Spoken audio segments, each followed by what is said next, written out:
Irmãos, abra sua Bíblia no livro de Cântico dos Cânticos, capítulo 1. Quem já assistiu pregação em Cântico dos Cânticos aqui? Pois nós vamos começar uma série de mensagens. Nós vamos expor todo o livro de Cântico dos Cânticos aos domingos, quando eu estiver ministrando, né? E eu nunca vi, na verdade, eu nunca participei, é a primeira vez que eu vejo isso, né? E, pelo menos assim, na minha realidade, eu sei que tem pastores, porque toda a Bíblia é inspirada por Deus, sim ou não, irmãos? Todos os livros são palavra de Deus para nós, inclusive o livro de Cântico dos Cânticos. Sendo assim, a gente precisa aprender tudo que o Senhor Deus quer nos falar. E não somente isso, eu escolhi o livro de Cântico dos Cânticos na presença do Senhor, porque é um plano antigo meu, expor o livro de Cântico dos Cânticos na igreja, já tem alguns anos, eu até tenho preparado isso alguns anos atrás, mas eu entendi que esse ano é o ano que nós estamos trabalhando a ideia de família, educação familiar no Senhor, discipulado das famílias na palavra. Então, como o nosso tema tem sido família, eu entendi no Senhor que é o tempo da gente, então, expor o livro de Cânticos. Serão 5 mensagens que eu estarei expondo o Cântico dos Cânticos todos com vocês. E por que 5 mensagens? Porque são 5 cânticos no Cântico dos Cânticos, e hoje nós vamos fazer o primeiro dos cânticos. Então, nós vamos fazer hoje do capítulo 1 até o capítulo 2, no verso 7. São poesias, preste atenção e se prepare, porque o amor está no ar. 1:1, Cântico dos Cânticos de Salomão. Beija-me com os beijos de tua boca, porque melhor é o teu amor do que o vinho. Suave é o aroma dos teus ungüentos, como um unguento derramado é o teu nome. Por isso as donzelas te amam. Leva-me após ti, apressa-mo-nos. O rei me introduziu nas suas recâmeras. Em ti nos regozijaremos e nos alegraremos no teu amor. Do teu amor nos lembraremos, mais do que do vinho. Não é sem razão que te amo. Eu sou morena e formosa, ó filhas de Jerusalém, como as tendas de Quedar, como as cortinas de Salomão. Não olheis para eu estar morena, porque o sol me queimou. Os filhos da minha mãe se indignaram contra mim e me puseram por guarda de vinhas. A vinha, porém, que me pertence, não guardei. Diz-me, ó amado da minha alma, onde apacentas o teu rebanho, onde fazes repousar pelo meio-dia, para que não ande eu vagando junto ao rebanho dos teus companheiros. Se tu não o sabes, ó mais formosa entre as mulheres, sai-te pelas pisadas dos rebanhos e apacenta os teus cabritos junto às tendas dos pastores. A égua dos carros de Faraó te comparo, ó querida minha, formosas são as tuas faces. Entre os teus enfeites, o teu pescoço com colares, enfeites de ouro te faremos, com incrustações de prata. Enquanto o rei está sentado à sua mesa, o meu nardo exala o seu perfume. O meu amado é para mim um saquetel de mirra, posto entre os meus seios, como um racimo de flores de rena nas vinhas de En-Gedi. É para mim o meu amado. Eis que és formosa, ó querida minha. Eis que és formosa, os teus olhos são como os das pombas. Como és formoso, meu amado, como és amável. O nosso leito é de viçosas folhas. As traves da nossa casa são de cedro. Os seus caibros de cipreste. E eu sou a rosa de Saron, o lírio dos vales. Qual o lírio entre os espinhos, tal é a minha querida entre as donzelas. Qual a macieira entre as árvores do bosque, tal é o meu amado entre os jovens. Desejo muito a tua sombra, e debaixo dela me assento. O seu fruto é doce a meu paladar. Leva-me à sala do banquete. O teu estandarte sobre mim é o amor. Sustentai-me com passas, confortai-me com maçãs, pois desfaleço de amor. A sua mão esquerda deixa debaixo da minha cabeça, e a direita me abrace. Conjuro-vos, ó filhas de Jerusalém, pelas gazelas e servas do campo, que não acordeis, nem desperteis o amor, até que este o queira. Baixe sua cabeça em oração. Senhor, nós estamos reverentemente diante da tua palavra, Cântico dos Cânticos, onde o Senhor fala conosco sobre o lindo amor conjugal entre o homem e uma mulher. Nós te pedimos, meu Deus, que pela tua palavra o Senhor fale conosco hoje. Que o Senhor inspire o nosso coração a amar e a ser amado. Inspire o nosso coração a aprender o valor do romance e da paixão. Que o Senhor inspire o nosso coração para nos ensinar, seja aos jovens, seja aos casados, seja os viúvos e viúvas, seja os divorciados, o valor do amor entre um homem e uma mulher e como ele deve ser vivido. Nos ensina hoje e fala conosco. E não me permita que seja um atrapalho a tua palavra, mas me faz uma voz fiel e atual do que o Senhor tem para falar para nós. Em nome de Jesus. Amém. Quem já leu o livro de Cântico dos Cânticos aqui alguma vez? Já tinha lido? Quem compreende o livro de Cântico dos Cânticos com facilidade? Aí é outra pergunta, né? Que é desafiador. Então, o desafio é trazer você para um texto de poesia. De forma geral, a minha mãe é poeta, meu irmão é poeta, né? Então, eu tenho alguma relação com poesia próxima dentro de casa. E eu sei que poesia em si já não é fácil de ler, mesmo as poesias atuais, porque poesias são formadas por metáforas, figuras de linguagens que precisam, para serem entendidas, desconstruídas às vezes, né? E é complicado porque muitas vezes essas figuras de linguagem, essas metáforas, elas não somente são difíceis de serem entendidas, como elas intencionalmente têm vários sentidos ou duplos sentidos, que nos provocam não somente o entendimento, mas sentimentos, né? É o objetivo das poesias, mexer com a nossa cabeça, mas também com as nossas sensações e com o nosso coração.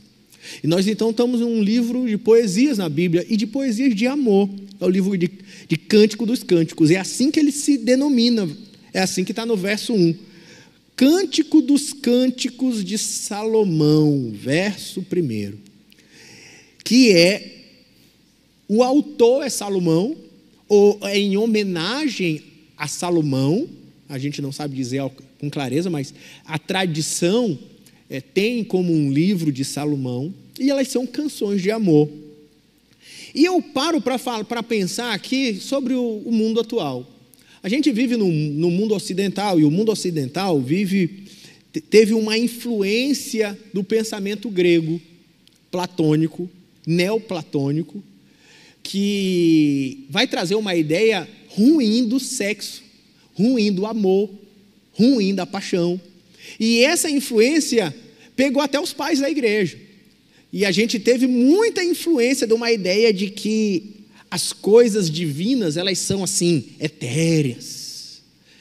O espiritual é aquilo que está lá nas nuvens. As coisas do dia a dia, as coisas aqui da terra são menos espirituais. E o amor entre homem e mulher é uma coisa carnal. Sexo, então, meu Deus, horrível.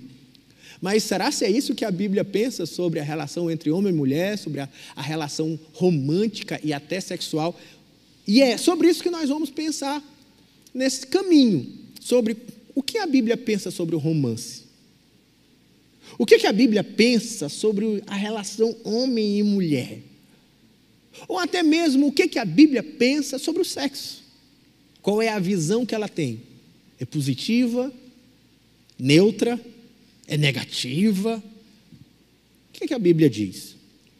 E é interessante que o propósito do livro de Cantares é nos revelar a resposta a essas questões. Cântico dos Cânticos de Salomão. verso 1. E olha como ela vai tratar a relação homem-mulher. Olha como a Bíblia, deixando bem claro, a palavra de Deus nos deixa um livro popular, romântico, que provavelmente deve ter até inspirado os romances de princesas da Disney, né? Porque tem todo esse tom de uma plebeia que casa com um rei e que se apaixonam e que entra na corte e que será se eu vou perdê-lo, não vou perdê-lo, e eles casam e desfrutam da relação de amor. Só repetindo o texto que a gente leu, um trechozinho, olha como ele diz: beija-me com os beijos da tua boca. Gente, isso está na Bíblia, né? Porque é melhor o teu amor do que o vinho, suave é o aroma dos teus ungüentos. Mas o teu cheiro é tão suave, como um unguento derramado é o teu nome, por isso as donzelas te amam, por isso que você é irresistível, que é o que ela está dizendo, né? Leva-me após ti, apressemo-nos. O rei me introduziu nas suas recâmeras. Olha que coisa, meu Deus, isso não pode falar na igreja, né? Como está na Bíblia. Em ti nos regozijaremos e nos alegraremos, do teu amor nos lembraremos. Vamos contar para todo mundo ouvir que nós nos amamos. Mais do que o vinho, não é sem razão que te amo. Lá no capítulo 8, o verso 6, 7, a gente vai chegar lá, mas eu vou só para falar um pouco do tom de Cantares. Olha como ele termina o livro.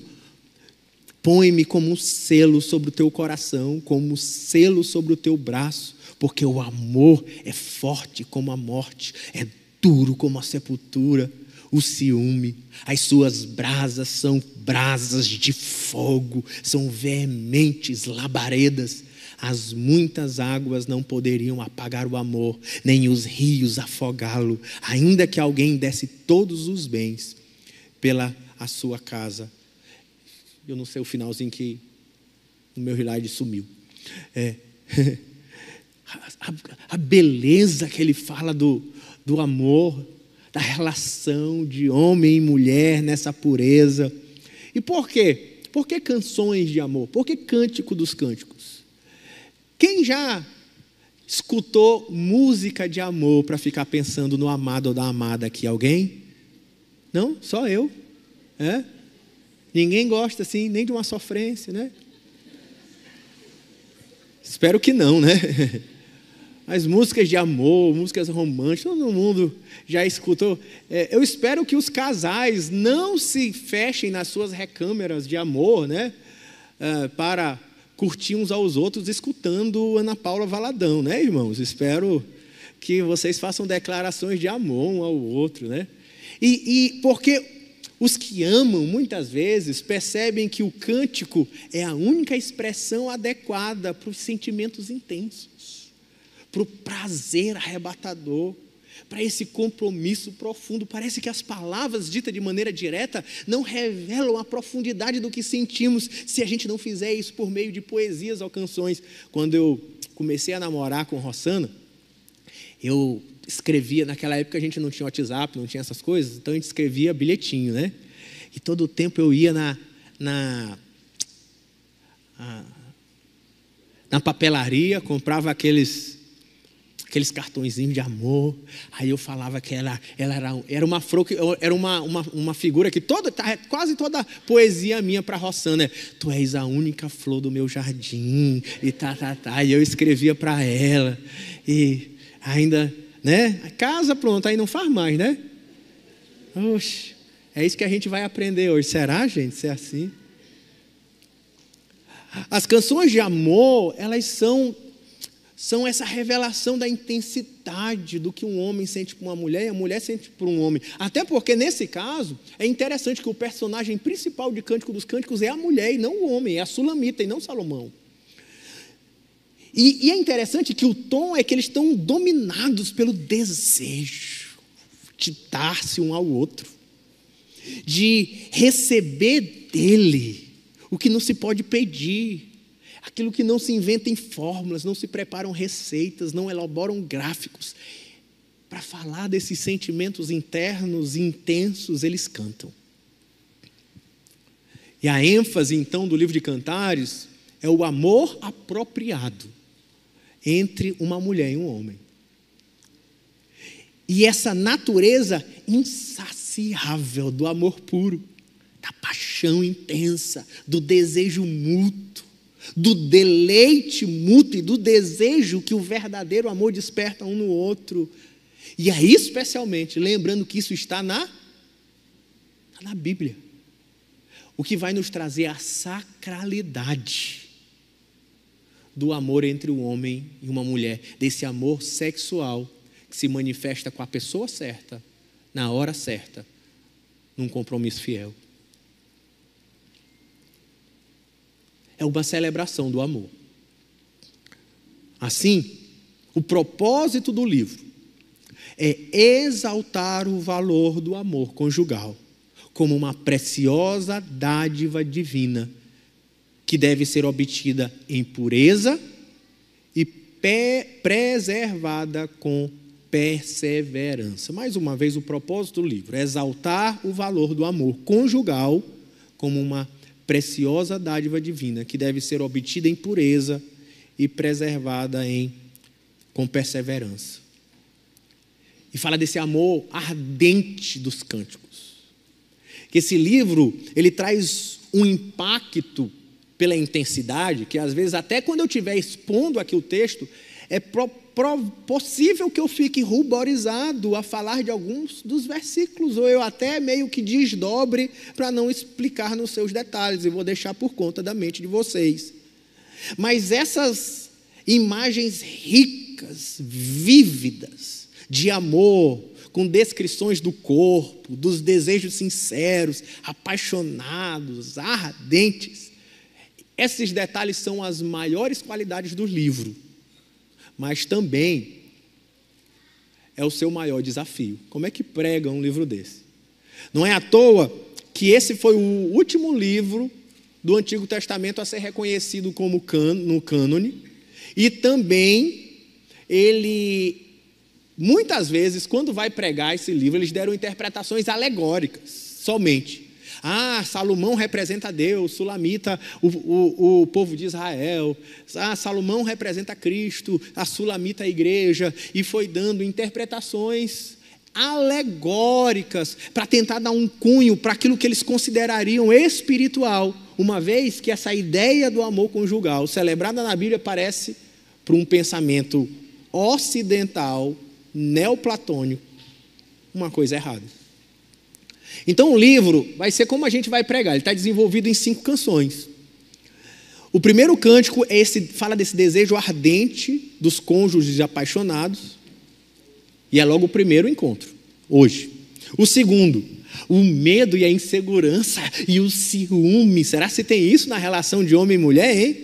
Eu não sei no de vocês, mas eu tenho alguns amigos bem ciumentos. E eu não sou ciumento muito, não.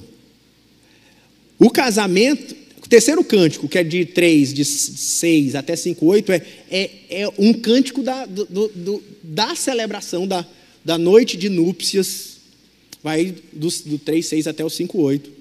Depois vai ter os conflitos. Será que esse casamento tem conflito, gente?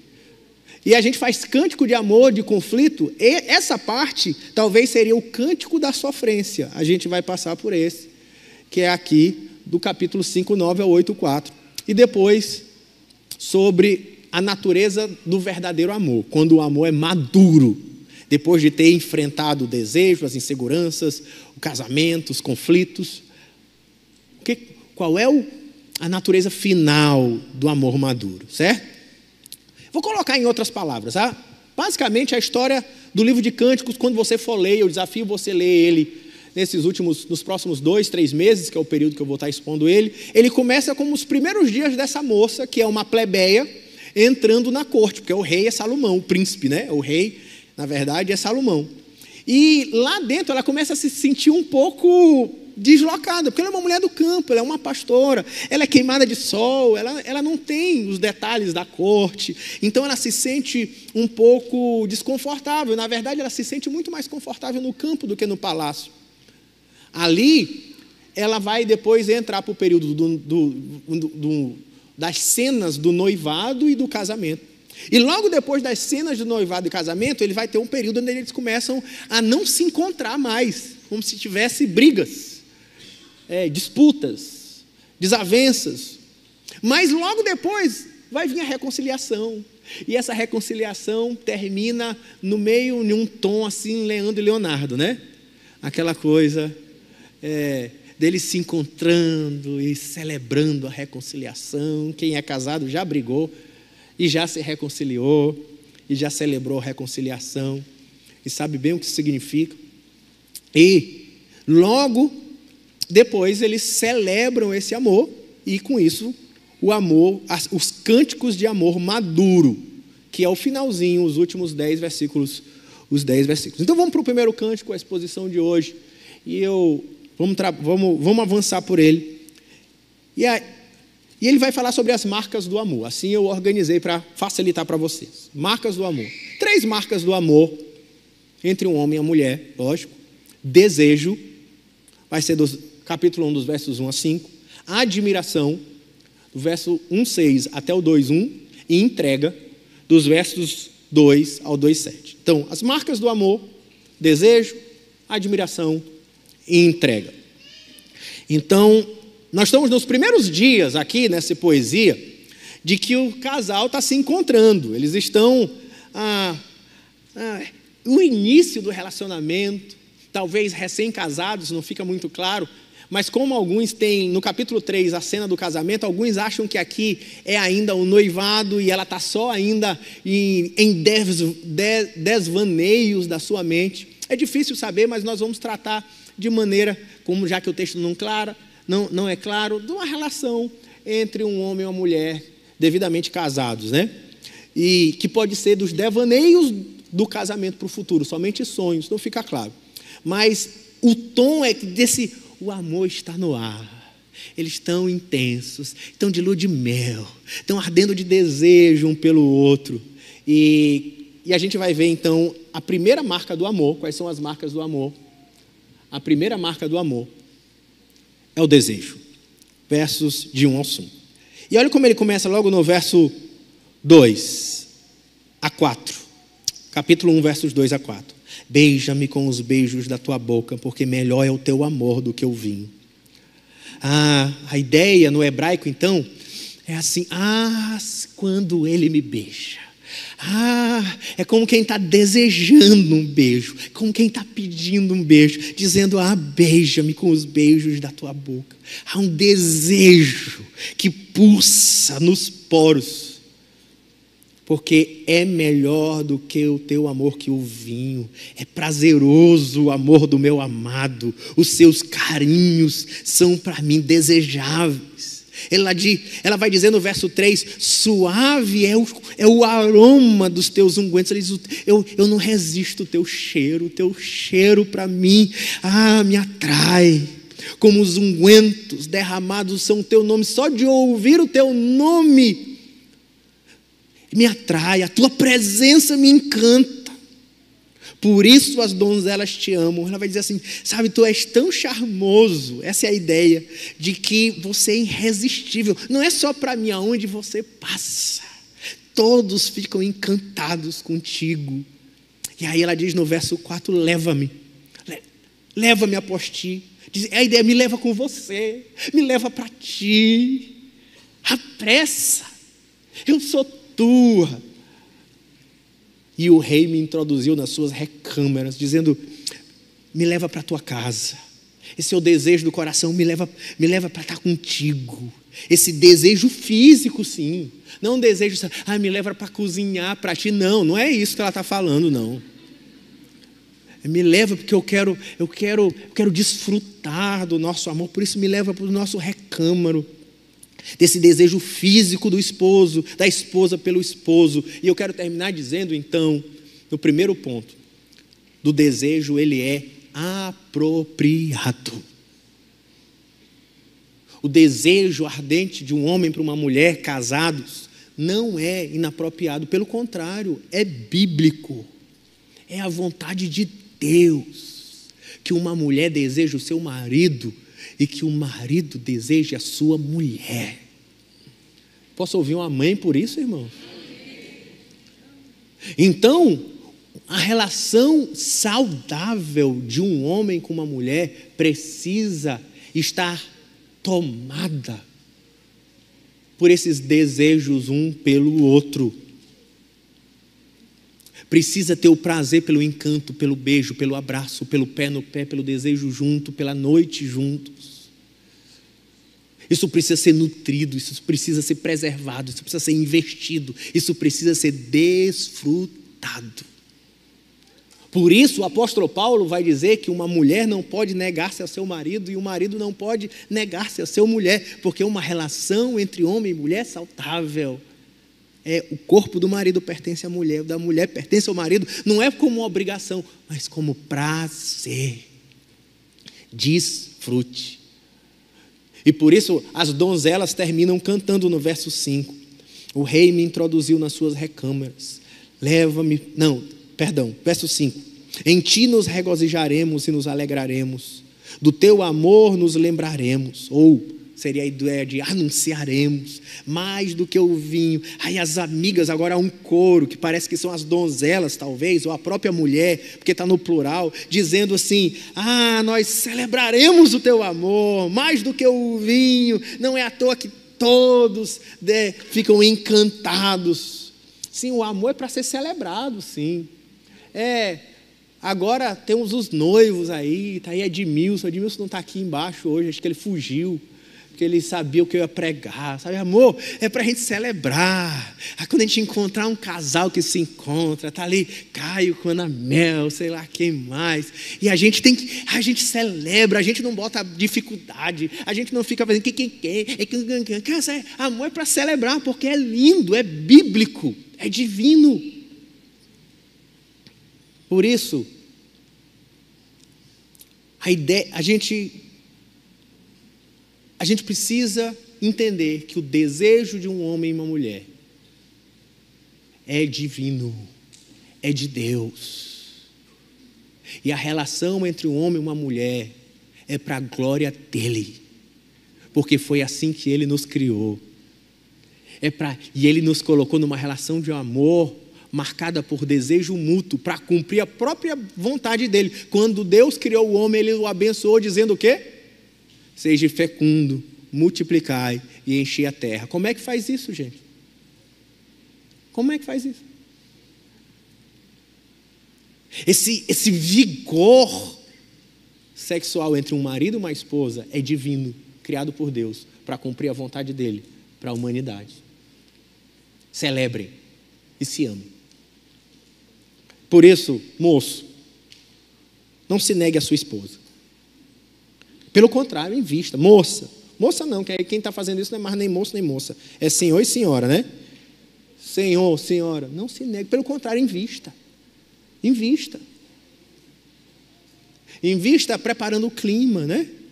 Invista separando o dia, não deixa que a rotina tire o namoro, o desejo, o romance. Não, invista nisso. Invista, talvez, colocando na agenda. Não deixa a vida tirar a agenda do namoro do casal. Mas não, tem dia que é só o casal. Deixa as crianças na casa da avó. Deixa os meninos na casa do vizinho de baixo, né, do prédio. A gente vai namorar. Para onde é que você vai? Não te interessa. Mas a gente vai se beijar muito hoje, né? Sabe por quê? Quando você está fazendo isso, deixa eu dizer uma coisa, moço, senhora. Moça não, senhora. Porque fica estranho chamar alguém de senhora, né? Todas estão jovens. Senhora, você está fazendo a vontade de Deus. Você faz isso para a glória dele. Investir sexualmente no seu casamento. E o marido tem que investir também. Tem que gastar. Não está no texto, mas está no bom senso. Tem que levar para lanchar. Lanchar não, para jantar. Nesse dia, toma banho. Não é para rir, eu estou falando sério. Porque tem uns homens que parece que é o cachorro, sei lá, né? Que é a coisa assim. Não, toma um banho, fica cheiroso. Leva ela para jantar, paga um bom restaurante, depois para na sorveteria, nas caras, não é na barata, na cara. Toma um bom sorvete. diz coisas bonitas para ela, mas vamos para a próxima parte. Segunda parte, em primeiro lugar, o desejo, invista nessa relação. Ele é bíblico, é para ser desfrutado, e não deixe que isso se perca no seu casamento. Em segundo lugar, a gente precisa responder, essa resposta vem em admiração mútua. É a segunda marca da relação entre homem e mulher, na admiração mútua. Essa ideia de você precisa afirmar sua esposa, e o marido afirmar, e a esposa afirmar o marido. Se você quer desfrutar a beleza dessa relação bíblica, não dá só passar o dia dizendo o tanto que você é chato, o tanto que você é chata. Porque o meu irmão não é assim, o meu pai era diferente, a minha mãe cozinhava melhor, porque papapá, porque você... Gente, não tem desejo que sobreviva, nem romance. Como é que a gente precisa? Olha, outra marca do amor de homem e mulher: admiração, afirmação. Ser dito, eu te admiro. Bora ver o que o texto diz. Aí aqui eu peguei uma parte maior, porque eu reparti em quatro características. Primeiro, porque ele fala que dentro da relação homem e mulher, a insegurança é normal, gente. Essa coisa, eu tenho um relacionamento que não tem ciúme, é super maduro. Ei, não, então tu não é gente. Porque gente, quando a gente está numa relação, tem uma coisa, não tem? Uma insegurança. E a Bíblia não fica tentando fingir um mundo ideal, a Bíblia coloca sempre a gente num mundo real. E ela começa manifestando a insegurança da donzela, da sulamita, dizendo, se achando feia. Ela se achando uma pessoa simples, inadequada para ser uma princesa. Ela começa assim: eu sou morena e formosa. Mas morena e formosa pode parecer positivo, mas espera com calma aí. Ó filhas de Jerusalém, como as tendas de Quedar. As tendas de Quedar eram tendas típicas dos ismaelitas, que eram feitas de bode preto. Então ela está dizendo que ela está queimada de sol, pretinha de sol, com a pele machucada do sol. Mas a ideia é mais linda, como as cortinas de Salomão, porque as cortinas de Salomão, por outro lado, eram lindas. Especialmente na ideia que está sendo colocada aqui dos templos de Salomão. É a ideia, eu tô queimada de sol, mas formosa. Sabe por quê? Aí ela diz no verso 6, não olheis para eu estar morena. E a ideia de não olheis para eu estar morena é a ideia de desprezo, né? Não me despreze por eu estar queimada de sol, por eu não ter me cuidado devidamente. Aí ela vai dizer, porque eu sou simples, eu trabalho no campo. Olha o que ela vai dizer: os filhos da minha mãe, é um estilo bem Cinderela, né? Vocês já assistiram Cinderela? Os filhos da minha mãe se indignaram contra mim, as invejosas, dor de cotovelo, e me puseram por guardar as vinhas, para cuidar do campo da família. E aí nisso ela ficou queimada de sol. E ela fica vergonha de estar ali talvez com a mão grossa do trabalho, o sol, a pele queimada. A vinha, porém, que me pertence, não guardei, ou seja, o seu próprio corpo. Eu tive que guardar a vinha dos meus irmãos, mas não pude guardar e tomar conta de mim mesmo. Por isso ela está tímida, insegura, envergonhada. Aí ela diz, diz-me, ó amado da minha alma, onde apacenta os teus rebanhos? Ela queria encontrar o amado dela. Onde fazes repousar pelo meio-dia? Porque ela vai sair como uma pastora ao encontro do seu pastor. Mas ela faz uma consideração, ela está insegura. Porque uma mulher que sai andando no meio da rua, sozinha, desacompanhada, naquele momento, ela teria sido vista como uma mulher à toa. Até mesmo como uma prostituta. Para que eu não ande vagando junto aos rebanhos dos seus companheiros. A palavra que está aqui traduzida como vagando no hebraico é vagando coberta. E essa ideia de andando coberta, na Bíblia, ela vai trazer essa expressão ao trabalho de prostitutas. Então, basicamente, ela está dizendo, para que eu não ande andando como uma prostituta no meio dos outros pastores. Eu não quero parecer qualquer uma, porque eu sou só tua, valorizando essa pureza, a imagem dela. Essa ideia de a mulher coberta com véu, como prostituta, se você quiser pesquisar depois, está em Gênesis 38, de 14 a 16. E ela está toda insegura de não parecer ser uma mulher à toa, de ser uma mulher simples do campo, de estar queimada de sol e não ter cuidado devidamente da sua beleza. Mas aí aparecem então as 4 maneiras de afirmar o amor. E a primeira maneira vai vir a partir do próximo verso, no verso 8, que ela se manifesta pela aceitação. Olha como ele vai dizer. Como ele vai dizer, agora é a voz do esposo, porque o livro de Cantares é essa, vai lá, vai cá, vai lá, vai cá, nesse diálogo de amor entre o homem e a mulher. Olha o que ele vai dizer, gente. Se tu não sabes, ó mais formosa entre as mulheres, sai-te pelas pisadas dos rebanhos. Ou seja, ele começa dizendo, para mim tu não precisa ficar com medo de estar queimada, de não ser bem cuidada. Para mim, do jeito que você é, como você está, você é a mais linda das mulheres. Será que a sua mulher sabe que você acha ela a mais linda das mulheres? Será se fica claro que você aceita, porque a mulher é assim, mas eu tenho um pneuzinho aqui, mas o meu braço é um pouco gordinho, mas eu tenho uma papadinha, mas eu tenho uma ruguinha, uma pé de galinha, mas meu pé é torto. É isso que a moça está dizendo. Não olha para mim, é porque eu sou gordinha, é porque a minha pele... Aí o marido realmente, bonita mesmo é a da televisão. Para ele, o que ele está dizendo é, para mim não interessa. Não interessa a tua ruga, não interessa que tu está queimada, não interessa a tua mão calejada, não interessa se tu é uma mulher do campo, não interessa para mim, não interessa se tu é uma empresária, se tu é uma mulher do campo, não interessa, para mim tu és única, é a melhor, é a mais linda, tu és para mim a que se destaca entre todas. Sua mulher sabe disso? Aprenda com a Bíblia hoje, afirme a sua mulher. Afirme, deixando ela bem clara que você a ama, acha ela linda e aceita ela do jeito que ela é. Isso serve para as mulheres dizerem para os homens também. Porque às vezes a mulher não fala da beleza, mas fica achando, porque tu não trabalha o tanto que o outro irmão da célula trabalha, porque tu não ganha dinheiro como aquele outro que ganha, porque tu não tem o carro como o carro daquele outro, ou nem tem carro, porque... O marido precisa saber que não interessa, você ama ele do jeito que ele é.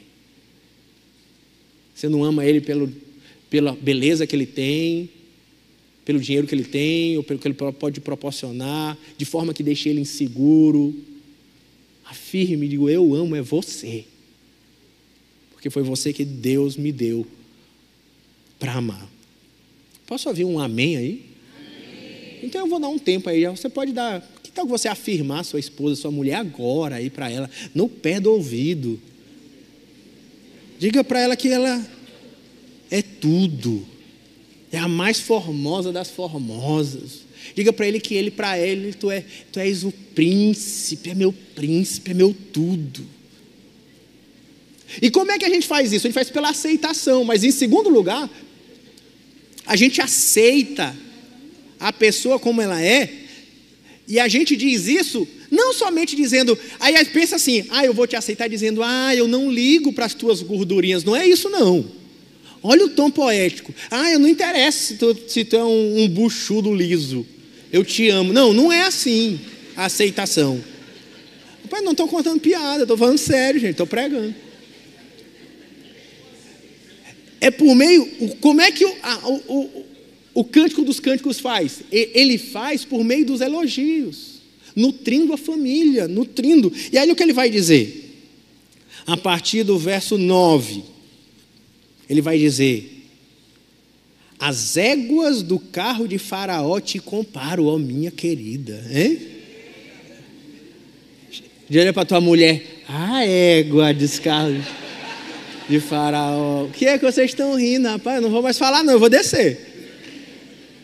Pode passar aí a imagem das éguas dos carros de Faraó aí para mim. O que é as éguas do carro de Faraó? Em primeiro lugar, Faraó era um homem poderosíssimo naquela época, que andava nas carruagens. E as carruagens era a maneira de você... Ixi, a irmã deve estar aperreadinha ali na explicar, né? As éguas do carro de Faraó eram lindíssimas. E trazia todo esse charme, essa pompa do poder. Elas eram enfeitadas.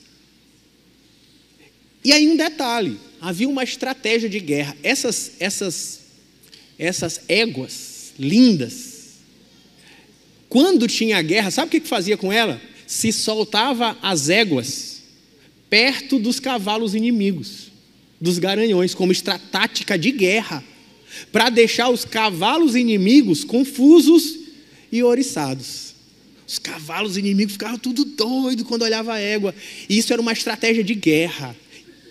Sabe o que ele está dizendo? Ele não está chamando ela de égua, como você pode estar imaginando no sentido atual. Ele está dizendo, tu és linda, perfeita, todos os olhos de quando você passa, todo mundo olha para você, e você é irresistível. Aí a mulher escuta aquilo, hein? Você elogia sua mulher como? O que você disse para ela? Você tem essa prática de elogiar sua mulher? Para ela se sentir bonita para você, desejável por você. Ainda mais, ele vai dizer, formosas são tuas faces, entre os enfeites do teu pescoço e os teus colares, enfeite de ouro te faremos com incrustações de prata. Ele diz assim, tu és linda, e como as éguas de Faraó, que são todas decoradas, nós compraremos ainda mais joias para te deixar linda. Sabe, uma das maneiras de você afirmar o seu amor e a beleza da sua mulher é você dando para ela coisas que deixem ela ainda mais bonita para você. Compre roupas, compre joias, mande para o salão. É o que Salomão está dizendo que vai fazer. Dizendo assim, eu te amo, eu te acho linda e eu quero te deixar ainda mais linda. E esse é o exemplo que Salomão está dando, ou o cântico está dando. Uma das maneiras de você afirmar a sua mulher, ela se sentir bonita para você, é gaste dinheiro. Quem está dizendo é a Bíblia. É ou não é? Eu não só estou lendo aqui, estou vendo com você. Ela precisa ser bem cuidada, unhas feitas, cabelos bem feitos. Isso é declaração de amor. A mulher vai se sentir mais bonita para você. Quem vai lucrar com isso é você, irmão. Ela se sentindo segura, bonita.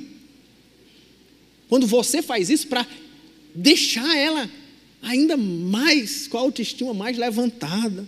Ela ainda vai dizer, por exemplo, a parte dos elogios, por exemplo, quando chega no verso 15 e 16, ele diz, eis que és formosa. Essa expressão és formosa aparece 10 vezes no livro de Cantares. Ó querida minha, eis que és formosa. Os teus olhos são como as de pomba. Verso 16, aí ela responde também com elogios.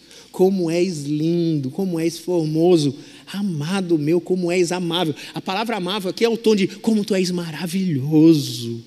O nosso leito é de viçosas folhas. Diz isso para o teu marido, o nosso leito, eu gosto, viu? Você diz isso para o seu marido? Afirma, ele é uma área de afirmação do homem. Diga a você, quando a gente está na nossa cama, não precisa de mais nada. É da Bíblia, irmão, eu estou só lendo o que está aqui. A maneira como a Bíblia relata uma relação de amor pura e forte e bíblica. E aí ele vai dizer, os teus olhos são como de pomba.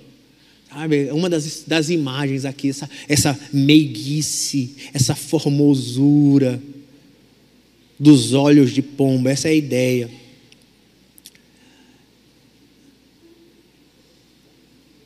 Terceiro lugar, do verso 12 a 14, da outra maneira de afirmar, essa parte é importante, irmãos, é sério, porque eu sou pastor e eu estou na prática do aconselhamento pastoral, estou lidando com vocês, alguns sabem disso, uma maneira de afirmar e não fazer é não afirmar, tem um efeito contrário, é a afirmação da própria prática da relação, do namoro, da relação sexual do marido e da esposa. É uma afirmação. Fazer é uma afirmação e não fazer também é. Na cabeça de quem está do lado. Eu sei que existem as disfunções, eu sei. Mas eu estou dizendo de como isso funciona no coração dos apaixonados, da relação de amor. Olha o que ela vai dizer. Depois que ela fala, verso 12. Enquanto o rei está na sua mesa, ou por perto, né? Porque a tradução, a mesa, essa palavra traduzida aqui é uma palavra difícil de tradução, porque é a ideia de ao redor, a palavra que está. Quando o rei está assentado ao redor, mas ao redor do quê? Aí eles botaram da mesma. Algumas traduções botaram sofá, outros cama. Mas enquanto o rei está aqui assentado ao redor de mim, o meu nardo exala perfume. Eita, agora a coisa começa a esquentar. Ela diz, quando ele senta do meu lado, e aí ela diz que ela começa a exalar um cheiro que atrai o marido. Seja de um perfume sensual, poderoso, ou seja, pelo odor da própria pele que transpira. É o texto da Bíblia. Eu estou falando, vocês ficam rindo, né? Eu estou só lendo com vocês as metáforas que estão construídas aqui. Verso 13. O meu amado é para mim um saquetel de mirra. Aí ele diz, e ele também, o meu amado, é como um perfume. E o que é um saquetel de mirra? O saquetel de mirra, a mirra era um perfume tido como um estimulante sexual. Ou seja, um perfume erótico mesmo assim. E ele diz, o meu marido é como um saquetel de mirra. Sabe onde é que tem isso? Você lembra qual? Aquela prostituta que se arrependeu. Ela lava os pés, depois vai falar de mirra, de nardo, com um perfume sendo derramado nos pés. Era essa ideia desses perfumes. Eles trazem essa ideia dos estímulos. Ele vai dizer assim, o cheiro do meu marido me atrai. Sovaco dele. Agora foi brincadeira, né? Sabe? Ele diz assim, o meu marido quando se encosta em mim, posto sobre os meus seios, não precisa de mais explicações, mas quando ele está posto sobre os meus seios, o cheiro dele me atrai. Como um racimo de flores de rena na vinha de En-Gedi, não sei como fala isso, um oásis próximo ao Mar Morto, que no meio do deserto, aquele oásis, ele brotava flores de rena, que davam um cheiro e um perfume no meio do deserto, uma cor, um vigor. Olhar para aquele jardim no meio do deserto, naquele oásis, é dizer assim, e aquele cheiro no meio da sequidão, ele diz, é isso que eu sinto quando eu estou do lado do meu amado, quando ele está reclinado sobre o meu peito. Uma maneira de afirmar um ao outro, é mostrando desejo um pelo outro. O tanto que você me atrai. O tanto que eu te atraio. E por isso, irmãos e irmãs casados, casadas, não deixem isso morrer. Não deixem isso esfriar. Isso exige investimento. Tempo. Namoro. Porque por outro lado, eu posso falar mais por um homem, mas eu sei que é a mesma coisa pela mulher. Quando a gente está numa relação de casamento e não se sente desejado, você fala, mas eu não quero. Mas você não faz o esforço para querer, um empenho. Quando a gente não se sente desejado, é como se uma mensagem não dita de eu não te amo, eu não te quero. Você pode até amar, mas você diz assim, eu só não tenho muito limite. Mas a mensagem que passa é, eu não te desejo, eu não te amo. Por isso, a importância do investimento no amor puro, das relações de desejo. Invista. Eu sei que eu já contei isso outras vezes e fica até chato eu repetir. Mas, na minha casa, quarta-feira à noite, se você tiver com problema no seu casamento, e que me ligar, o problema é seu. a gente resolve amanhã, porque agora eu vou cuidar do meu. Dia de quarta-feira, isso tem já quase 2 décadas. Quarta-feira é o dia, não é só eu, minha mulher e meus filhos. Não estou dizendo que eu não namoro outros dias, mas quarta-feira é o dia que eu disciplinadamente invisto na minha esposa. A gente sai para namorar, a gente sai para jantar, para lanchar, ou se a gente fica em casa, a gente compra uma tabuazinha de frios,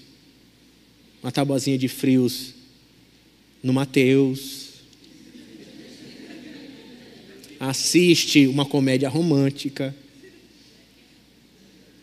encosta o pé no pé do outro enquanto assiste o filme. A gente vai namorar. Eu vou dizer, isso é de Deus. É isso que é interessante do fato de estar na Bíblia. É que o tipo de investimento para se manter casamentos conforme Deus planejou. E a quarta maneira de afirmação é esse comprometimento mútuo que a gente vai olhar nos versos 16 e 17. Ele vai dizer, como és formoso, meu amado, como é amável, a gente já viu isso. E aí no final do 16 ele diz assim, o nosso leito é de viçosas folhas. É porque agora parece que eles estão meio que num passeio no bosque, né? É a ideia do poema aqui, desse pedaço. Eles estão debaixo das árvores, eles estão nos bosques, curtindo um ao outro, nesse dia romântico.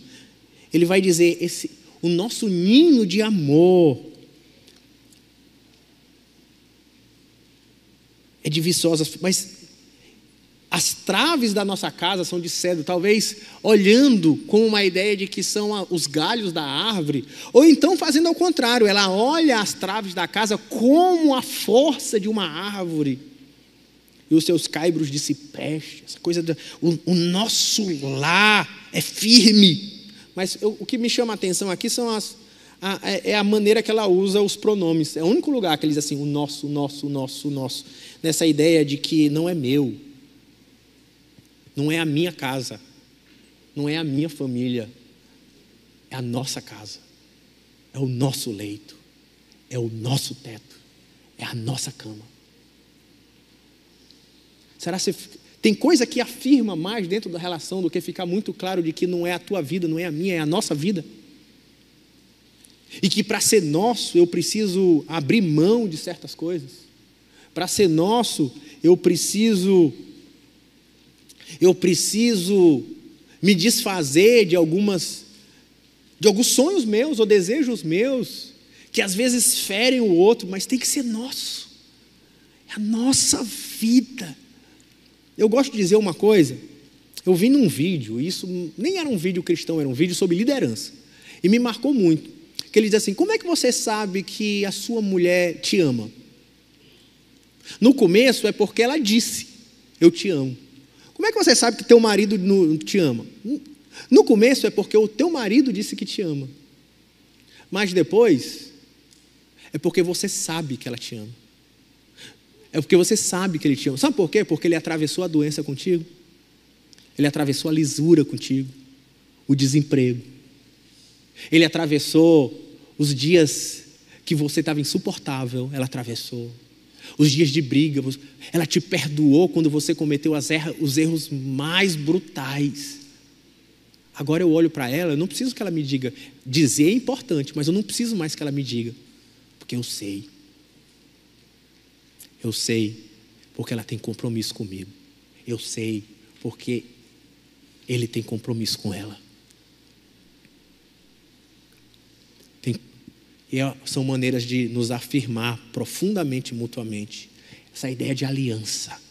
Eu estou com você. Até o fim. E por fim, qual é a última marca do amor que eu levantei aqui? É a entrega. E aqui fica uma coisa um pouco mais pesada, né? Se você acha que estava apertado, agora que a coisa esquenta um pouco, eu vou passar ligeiro para não ficar constrangido, né? E ele vai trazer a ideia de destaque, tu és o único, ou tu és a única. Olha como ele vai trabalhar. Essa ideia de tu és meu, eu sou teu. E para isso ele começa dizendo do verso 1 ao 3, essa coisa da entrega, a ideia de dizer tu és o único. Ele vai dizer, verso 2, né? Verso Não, verso 1. Eu sou a rosa de Saron, o lírio dos vales. Várias pessoas gostam de dizer, Jesus é a rosa de Saron, em Cântico dos Cânticos.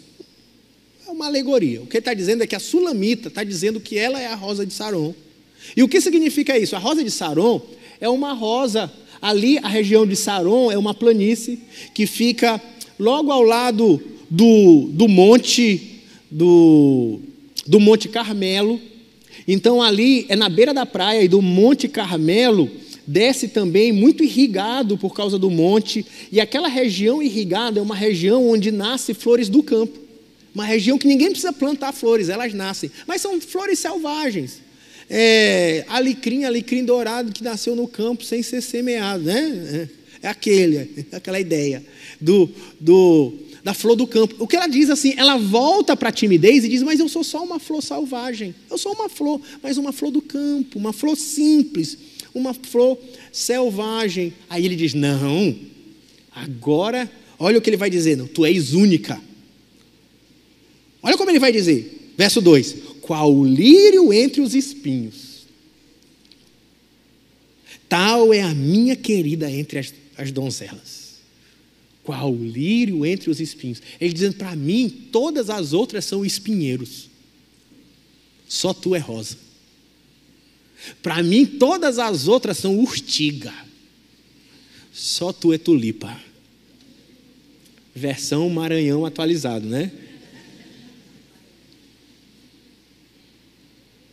Essa ideia de que você passar para sua mulher que não há outras.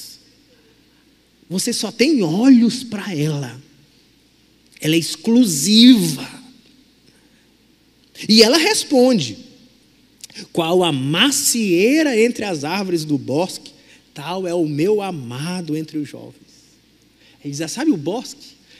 Mas todo mundo quer ficar onde? Debaixo da macieira, porque seus frutos são gostosos, ela é bonita, ela é frondosa. Ele diz, sabe no bosque, tu é a macieira. Que se destaque, eu quero estar debaixo da tua sombra. Então, é o que ela vai dizer em seguida. Por isso, essa ideia de entrega, ela vai deixar bem claro isso. Eu me entreguei a ti. Aí a expressão que ela diz, desejo muito a tua sombra. Eu tenho prazer na tua presença. A sombra na Bíblia, então, nas poesias bíblicas, tem muito essa ideia de proteção das intempéries, de forma corriqueira. Então, essa coisa de, eu me coloquei debaixo de ti, eu desejo estar debaixo da copa, e debaixo dela me assento, e o seu fruto é doce ao meu paladar. Só uma coisa aqui.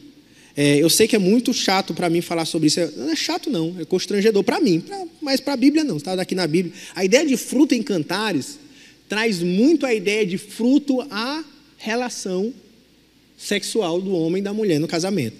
Por exemplo, eu vou só ler, eu não vou explicar. Quando eu chegar lá eu explico. Eu nem sei se eu vou explicar quando eu chegar lá. Mas se você vai para o capítulo 4, no verso 16, só para você entender a ideia de fruto, ele diz assim, para os adultos principalmente.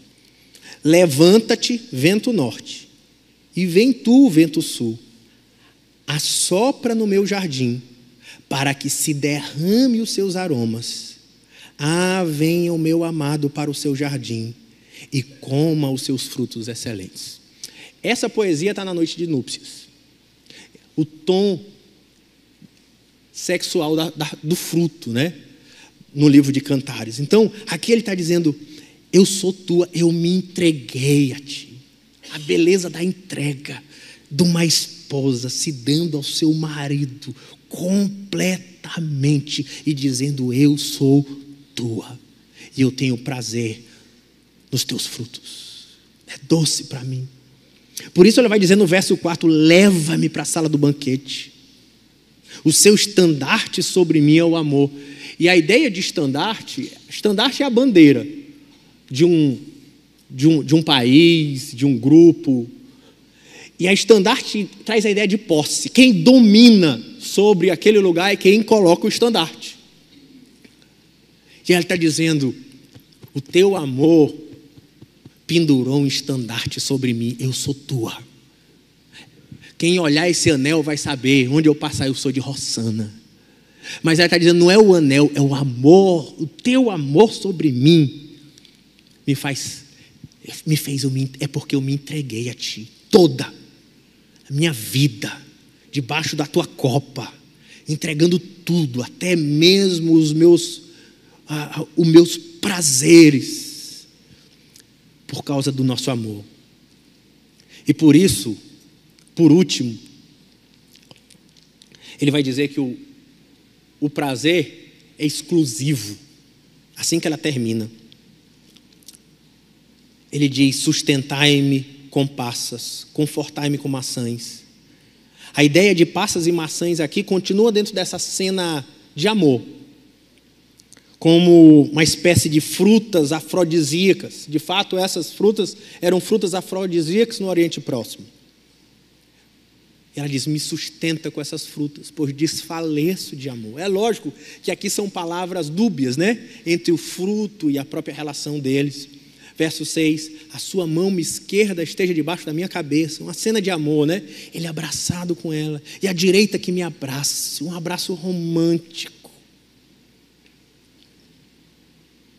Mas sabe como ele termina? Isso agora vai para a finalização do primeiro cântico, o último verso.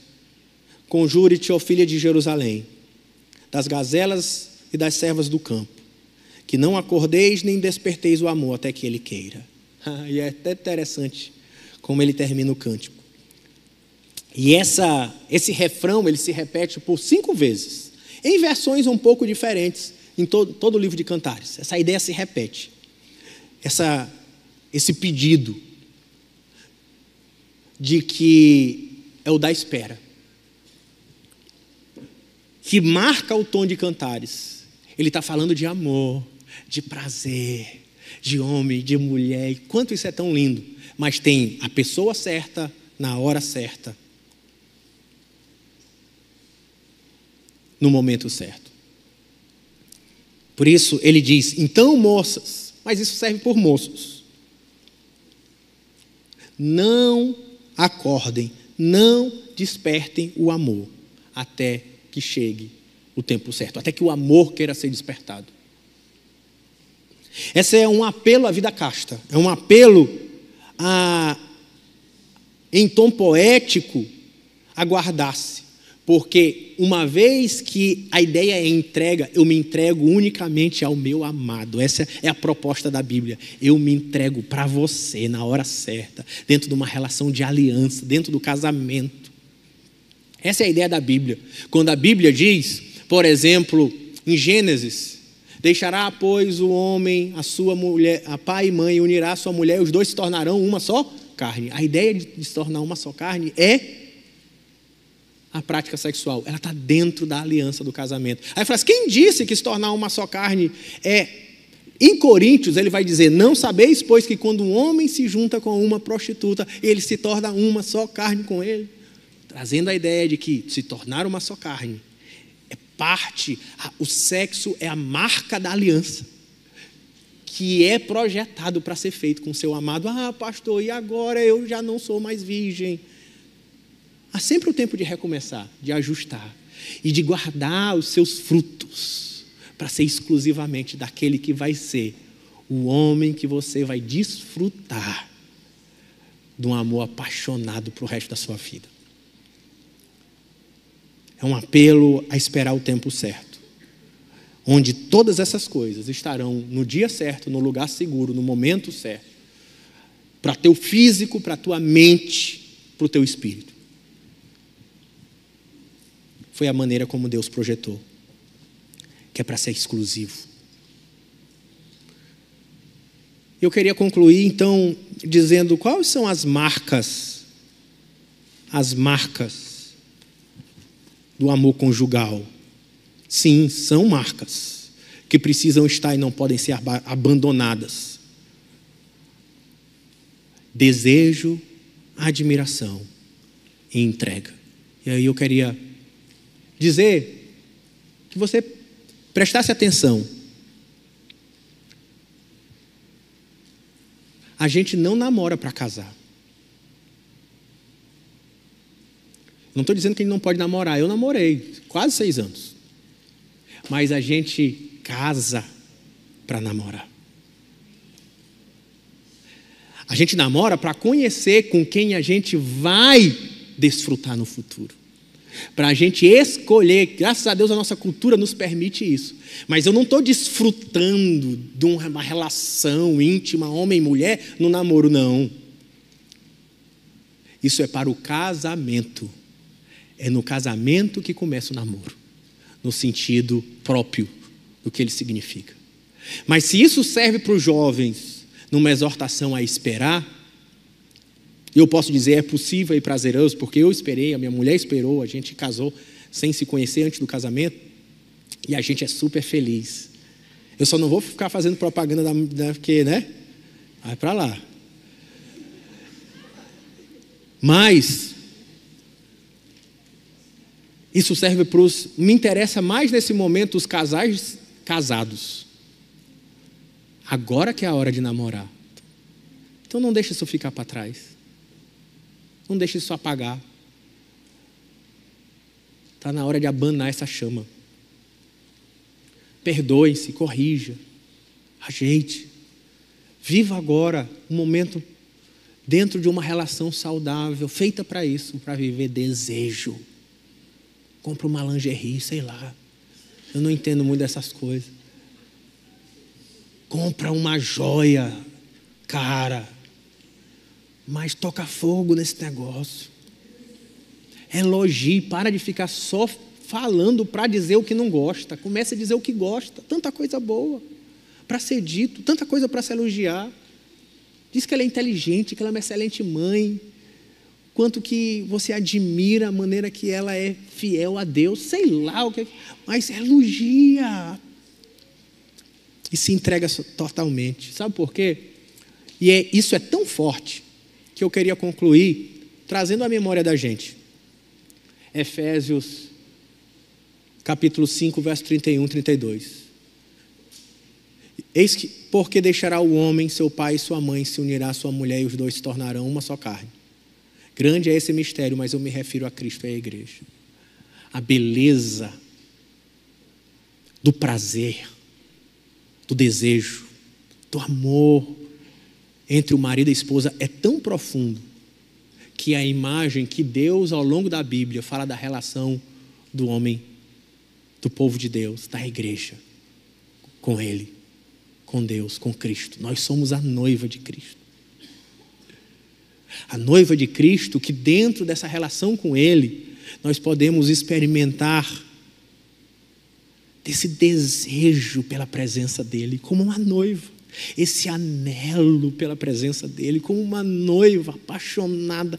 É nisso que Paulo está nos ensinando. É grande esse mistério. É Cristo e a igreja. Nós abandonando tudo para nos unir a Ele. É uma figura tão linda do casamento que ela revela a relação do homem com Deus na admiração, na adoração, de quando nós falamos: Tu és o nosso amado, o nosso querido, o Rei dos reis, o Senhor dos senhores. Não há outro a não ser o Senhor, porque somos noiva, apaixonada pelo noivo, ardendo no coração de amor e desejo, e que se entrega totalmente a Deus, para viver para Ele, debaixo da sua sombra, para comer dos seus frutos, numa relação profunda com o Senhor, por meio de Jesus. E o Senhor Jesus nos chama para viver uma relação com Ele de noivo e noiva. Essa é a verdadeira religião, essa é a verdadeira fé. É para isso que Jesus morreu na cruz, para nos chamar para ser sua noiva numa relação espiritual assim, com Ele.